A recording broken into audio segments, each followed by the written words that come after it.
गांधारी के 10 हैरान कर देने वाले रहस्य। गांधारी गांधार देश के सुबल नामक राजा की कन्या थी। गांधार की होने के कारण उसे गांधारी कहा जाता था। गांधार आज के अफगानिस्तान का एक क्षेत्र था जिसे आज कंधार कहा जाता है। गांधारी के भाई का नाम शकुनी था। गांधारी हस्तिनापुर के महाराज धृतराष्ट्र की पत्नी और दुर्योधन आदि कौरवों की माता थीं। अब जानते हैं गांधारी के बारे में 10 ऐसा रहस्य जो आपको चकित कर देगा। पहला है इच्छा विरुद्ध विवाह। तो कहते हैं कि गांधारी ने धृतराष्ट्र से मजबूरीवश, यानी कि गांधारी विवाह नहीं करना चाहती थी धृतराष्ट्र जी से, लेकिन वो मजबूरीवश विवाह उन्होंने किया था। इसका कारण भीष्म थे। अंधे महाराज धृतराष्ट्र के लिए भीष्म ने गांधार नरेश की राजकुमारी का बलपूर्वक विवाह धृतराष्ट्र से कराया था। दूसरा है धृतराष्ट्र से पहले बकरे से विवाह।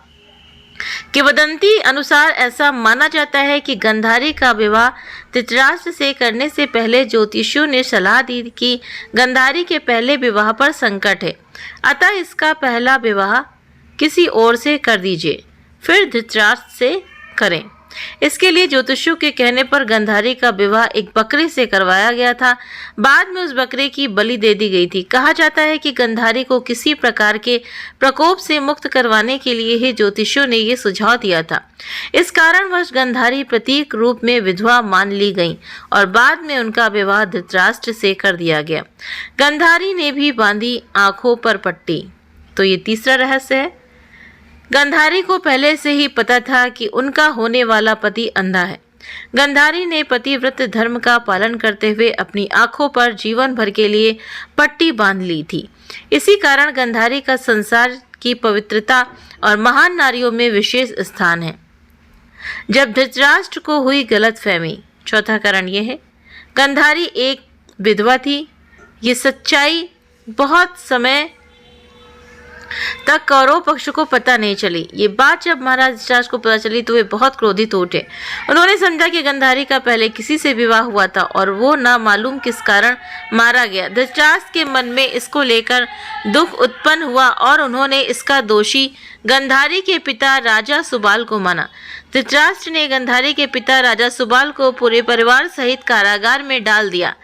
कारागार में उन्हें खाने के लिए केवल एक व्यक्ति का भोजन दिया जाता था। केवल एक व्यक्ति के भोजन से भला सभी का पेट कैसे भरता? ये पूरे परिवार को भूखे मार देने की साजिश थी। राजा सुबाल ने निर्णय लिया कि ये भोजन केवल उनके सबसे छोटे पुत्र को ही दिया जाए ताकि उनके परिवार में से कोई तो जीवित बच सके, और वो था शकुनी। ये भी कहा जाता है कि विवाह के समय गांधारी के साथ उनका भाई शकुनी और आयु में बड़ी उनकी एक सखी हस्तिनापुर आई थी और दोनों ही यहीं रह गए थे। पांचवा, गांधारी में थी दिव्य शक्ति। गांधारी भगवान शिव की परम भक्त थी।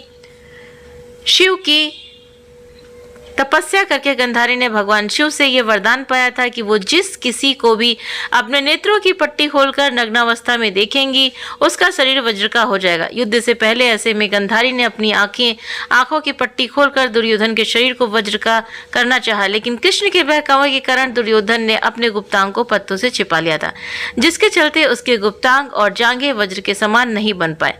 इसी कारण अपने प्रण के अनुसार ही महाभारत के अंत में भीम ने गदा से दुर्योधन की जांघ पर प्रहार किया और दुर्योधन मारा गया। छठा, गांधारी के पुत्र नहीं थे धृतराष्ट्र के पुत्र। गांधारी के पुत्रों को कौरव पुत्र कहा गया, लेकिन उनमें से एक भी कौरव वंशी नहीं था। धृतराष्ट्र और गांधारी के 100 पुत्र और एक पुत्री थी जिन्हें कौरव कहा जाता था। गांधारी ने वेद व्यास जी से पुत्रवती होने का वरदान प्राप्त किया था। इस वरदान के चलते ही गांधारी को 100 पुत्र और एक पुत्री मिली थी।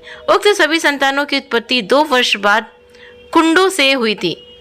गांधारी की बेटी का नाम दुश्शला था। गांधारी जब गर्भवती थी तब धृतराष्ट्र ने एक दासी के साथ सहवास किया था, जिसके चलते युत्सु नामक पुत्र का जन्म हुआ। 7वां, कुंती से भी गांधारी की प्रतिद्वंदता। कुंती के पुत्र पांडव थे और गांधारी के पुत्र कौरव। प्रारंभ में दोनों ही एक ही महल में रहती थी, लेकिन राजगद्दी के चक्कर में दोनों में अप्रत्यक्ष रूप से प्रतिद्वंदता रहती थी।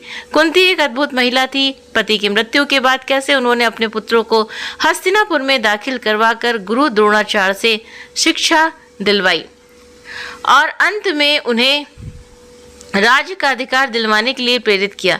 ये सब जानना अद्भुत है। जिस तरह कुंती ने संघर्ष किया उसी तरह गांधारी ने भी संघर्ष किया, फिर भी दोनों की महिलाओं एक दूसरे के सुख दुख में साथ देती थी। 8वां, पुत्र और भाई के वश में गांधारी। शकुनी ने गांधारी व धृतराष्ट्र को अपने वश में करके धृतराष्ट्र के भाई पांडवों के विरुद्ध षड्यंत्र रचने और राज सिंहासन पर धृतराष्ट्र का अधिपत्य जमाने को कहा था। शकुनी की जब यह चाल किसी भी कारण से सफल रही हो, उसका सम्मान और बढ़ गया। गांधारी अपने भाई की चाल को समझती थी और वो अपने पुत्र को बुराइयों से दूर रहने को कहती थी, लेकिन उसकी नहीं चलती थी। पति, भाई और पुत्र के बीच गांधारी विवश थी। 9वां, श्री कृष्ण को शाप।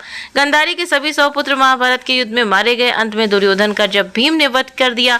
महाभारत युद्ध के पश्चात सांत्वना देने के उद्देश्य से भगवान श्री कृष्ण गांधारी के पास आए और गांधारी अपने 100 पुत्रों की मृत्यु के शोक में अत्यंत ही परेशान थी, क्रोधित थी, व्याकुल थी। भगवान श्री कृष्ण को देखते ही गांधारी ने क्रोधित होकर उन्हें शाप दिया कि तुम्हारे कारण जिस प्रकार से मेरे 100 पुत्रों का नाश हुआ है, उसी प्रकार तुम्हारे वंश का भी आपस में एक दूसरे को मारने के कारण नाश हो जाएगा।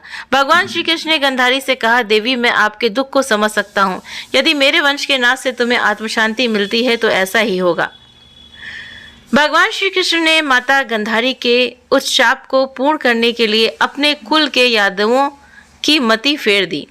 मौसूल युद्ध के कारण जब श्री कृष्ण के कुल के अधिकांश लोग मारे गए तो श्री कृष्ण ने प्रभास क्षेत्र में एक वृक्ष के नीचे विश्राम किया। वहीं पर उनको एक भील ने भूलवश तीर मार दिया था, जो कि उनके पैरों में जाकर लगा। इसी को बहाना बनाकर श्री कृष्ण ने देह को त्याग दिया। उसके बाद द्वारिका नगरी समुद्र में डूब जाती है। 10वां, गांधारी की मृत्यु। युधिष्ठिर के राज्याभिषेक के बाद धृतराष्ट्र, संजय, कुंती और गांधारी ने संन्यास ले लिया और वे अपना आगे का जीवन बिताने के लिए जंगल में कुटिया बनाकर रहने लगे। 3 साल बाद एक दिन धृतराष्ट्र गंगा में स्नान करने के लिए जाते हैं और उनके जाते ही जंगल में आग लग जाती है। वे सभी धृतराष्ट्र के पास आते हैं। संजय उन सभी को जंगल से चलने के लिए कहते हैं, लेकिन दुर्बलता के कारण धृतराष्ट्र वहां से नहीं जाते हैं। गांधारी और कुंती भी नहीं जाती। जब संजय अकेले ही उन्हें जंगल में छोड़ चले आते हैं, तब तीनों लोग आग में झुलस कर मर जाते हैं। संजय उन्हें छोड़कर हिमालय की ओर प्रस्थान करते हैं, जहाँ वे एक सन्यासी की तरह रहते हैं। बाद में नारद मुनि युधिष्ठिर को ये दुखद समाचार देते हैं। युधिष्ठिर वहां जाकर उनकी आत्म शांति के लिए धार्मिक कार्य करते हैं।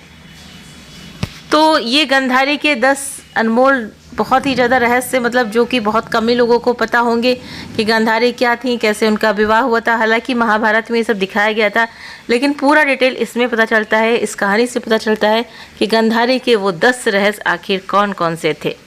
तो उम्मीद करते हैं दोस्तों कि वीडियो आप सभी को पसंद आया होगा। वीडियो पसंद आया हो तो वीडियो को लाइक करें, चैनल पर पहली बार हैं तो सब्सक्राइब करना ना भूलें। इस कहानी के बारे में आप सभी की क्या राय है तो प्लीज़ आप मुझे कमेंट करके भी ज़रूर से ज़रूर बताएं। आप सभी के सहयोग के लिए आप सभी का दिल से बहुत बहुत धन्यवाद, शुक्रिया।